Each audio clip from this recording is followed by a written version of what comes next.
Jail के कर्मचारियों के स्वास्थ्य को बरकरार रखने के आशय से वडोदरा की सेंट्रल जेल के कर्मचारियों के लिए आज प्रकृति परीक्षण कैंप का आयोजन करवाया गया।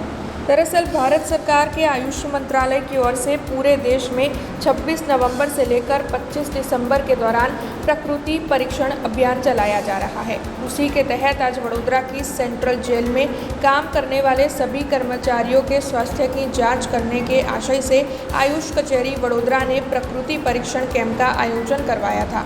इस कैंप के तहत जेल में काम करने वाले सभी कर्मचारी और जेल परिसर में रहने वाले परिवारों का प्रकृति परीक्षण किया गया।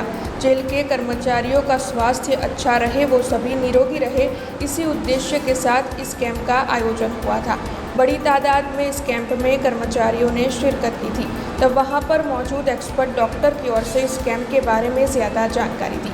અમે આજે વડોદરા મધ્યસ્થ જેલ સેન્ટ્રલ જેલ ખાતે ખૂબ જ મોટા પાયા ઉપર મેગા કેમ્પ એટલે કે પ્રકૃતિ પરીક્ષણ અભિયાન જે આપણા ભારત સરકાર માનનીય લાડીલા શ્રી નરેન્દ્રભાઈ મોદીએ 26મી નવેમ્બરથી 25મી ડિસેમ્બર સુધી એક મહિના દરમિયાન ખૂબ જ વાજતે એમણે જે આ અભિયાન શરૂ કરેલું છે તે નિમિત્તે અમે લોકોને મોટી સંખ્યામાં ફાયદો મળે તે માટે અત્રે ઉપસ્થિત અમારા ઇન્ટર્ન ડોક્ટરની ટીમ સાથે અમે હાજર છીએ।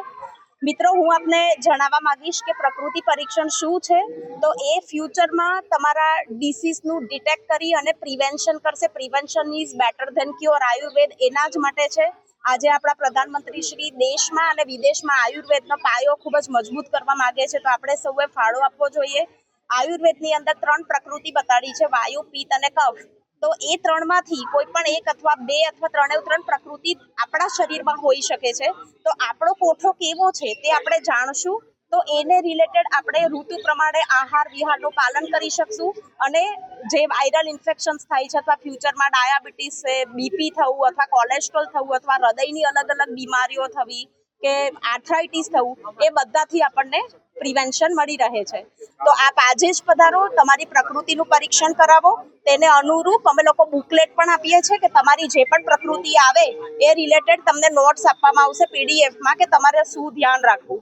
ફાયદો એ છે કે લોકોને એડવાન્સમાં કઈ રીતે પોતાની સારવાર મળી રહે અને અમારો સ્ટાફ જે છે કાયમ બીજી રહેતો હોય છે એને બહાર જવામાં આ તકલીફ નથી, પણ જો આ કેમ્પમાં અમારી જેલના કેમ્પની અંદર યોજાયો તો બધાને માટે બહુ સારામાં સારું છે અને બહુ આના પછી જે કંઈ નવા કંઈ પ્રોગ્રામ હશે ને આજનો પ્રોગ્રામ રાખતા હશે તો અમે એનામાં આ વડોદરા સેન્ટ્રલ જેલના જેલ સ્ટાફના કમ્પાઉન્ડમાં રાખેલ છે એ તમામ પરિવારને આ બધો લાભ મળે છે। બહુ ઘણું ફાયદાકારક છે, કારણ કે અત્યારે જોબી જે કહે છે સમય મળતો નથી, તો સામેથી જે આપણને મળતું હોય છે તો બહુ સારામાં સારું છે, કારણ કે અમે તો ટાઈમ આપી શકતા નથી, પરિવારને સાથે લઈ જઈ શકતા નહીં, કદાચ એને જવું હોય તો બહુ પ્રોબ્લેમ થાય। આ તો બહુ સરસ છે કે જે આપણે સામેથી જ આપણને સારવાર માટેનું જ્ઞાન મળે છે કે કઈ રીતે શું કરવું, બધું બહુ સરસ છે। हमसे जुड़े रहने के लिए हमारे YouTube चैनल को सब्सक्राइब करें और नई वीडियो की नोटिफिकेशन के लिए बेल आइकॉन को दबाएं।